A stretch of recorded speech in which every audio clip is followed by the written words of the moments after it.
Doon! Doon!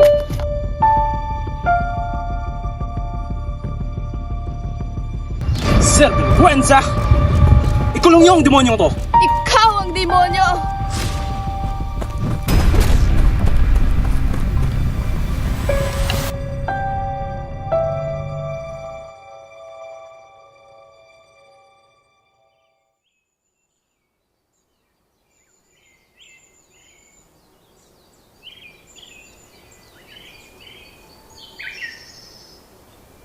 Andres Bonifacio. Kamusta ka, Andres? Mabuting-mabuti ho. Mabuti naman. Tumatak sa aming mga isipan ng mga sinulat mong nobela, Doktor. Maaari niyo po sanang ipagpaumanhin. Gusto ko lang maunawaan sa parehas niyong nobela. Hindi nagtatagumpay ang armadong himagsikan. Dahil hindi anumang armas ang patungong kalayaan, Andres. Dahil kailangan nating armasan ang ating mga sarili. Ito, at lalo't na't dito, ito ang ninakaw sa atin ng mga Kastila at kailangan nating ibalik ito sa ating bayan.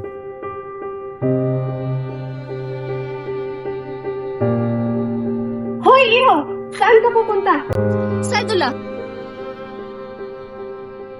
Dahan-dahan ka lang, Iho.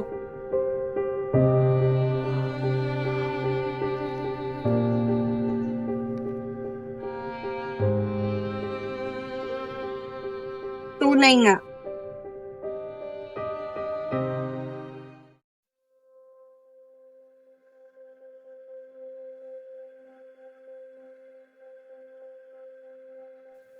Pinapangako ko sa inyo, sa harap ng Diyos at ng ating bayan, balang araw ay darating ang panahon na hindi na natin kailangang yumuko o lumuhod pa sa harap ng mga Espanyol at sa kanilang kapangyarihan.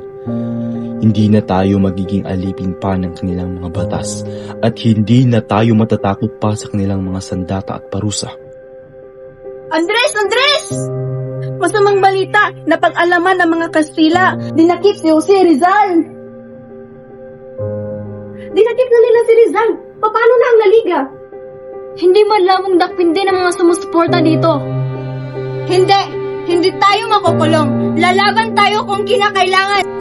Kailangan nating kumilos. Kailangan nating ipakita sa kanila na lalaban tayo. Kailangan na nating magbuo ng isang samahan upang mapalayas natin ang mga Espanyol dito sa ating bayan. Hindi nagtagumpay ang ninanais ni Dr. Jose Rizal. Kaya kailangan na nating maging magsikan. Tama. Tama. Ano? Tama. Mapanganib ang ating tatahakin, pero hindi dapat tayo takot kahit sa kamatayan. Isipin natin tayo'y malakas, matibay at makapangyarihan. Tayo ang kataas-taasang kagalang-galangang katipunan ng mga anak ng bayan.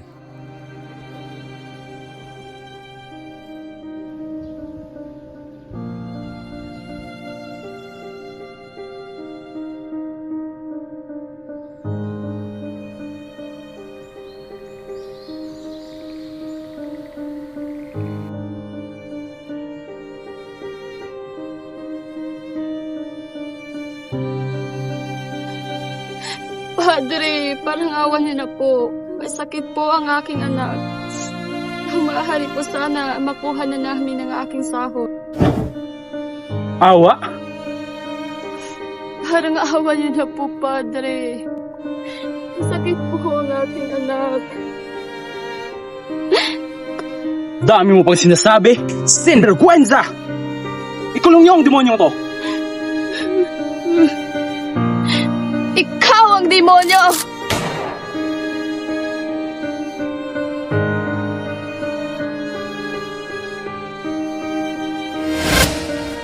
Kung ayaw niyong matulad sa demonyong to, matuto kayong sumunod sa pamamalakad ko.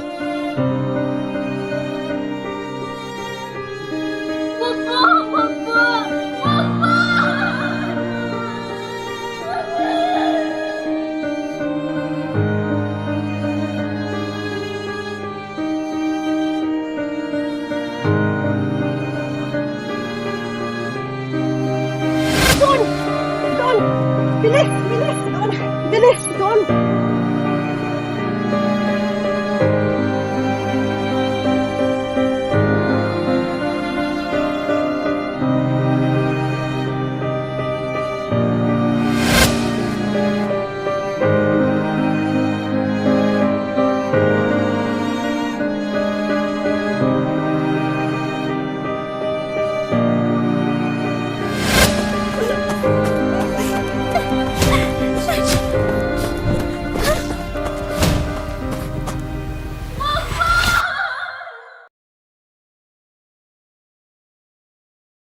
Ang kinabukasan ng mga susunod na henerasyon ay bahagi ng ating responsibilidad. Tayong mga nauna, tayong may lakas, tayong may kakayahang lumaban. Malaki ang tiwala ko sa iyo, Andres. Bilang ina ng katipunan, pinapaubaya ko sa iyo ang mga desisyong gagawin kung ano ang sa tingin mo ang nararapat. Napakarami na ang naging biktima ng mga Espanyol at mas marami pang mamamatay kapag hindi natin pinigilan ang kanilang pang-aapi. Sa labanang ito, isusulong natin ang ating mga buhay sa panganib. Ilang araw mula ngayon, sa gabi ng 29, sisimulan na natin ang revolusyon. Pagmasdan ninyo ang munting papel na umaalipin sa ating lahat. Kailangan na nating pigilan ang pananakop ng Espanya. Kulang man ang ating sandata. Mas malakas man ang baril at kanyon nila. Ngunit tayo'y mga Pilipino. Tayo'y lalaban hanggang sa huli nating hininga. Di tayo magpapalupig. Tayo ay magtatagumpay dahil tayo ang mga anak ng bayan. Tayo ang nagmamayari sa lupang ito. At sa atin ang bayang ito. Itaas at punitin ang sedula! Mabuhay ang katipunan! Mabuhay!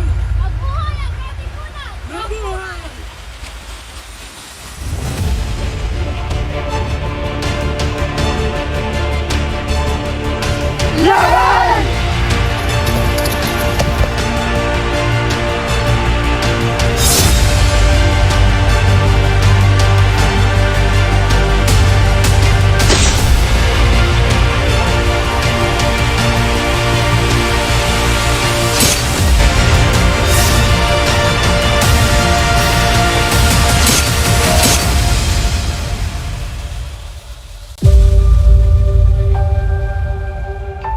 Ang labanan na iyon ang nagbigay ng lakas ng loob at inspirasyon sa iba't ibang mga lalawigan para mag-aklas at labanan ng mga Kastila. Pero hindi lahat ng labanan ay naging matagumpay dahil sa kakulangan ng mga armas. Dumating ang panahong pinakamasakit para sa Supremo. Buhay ng mga Katipunero ang naging kabayaran para sa kalayaan ng bayan.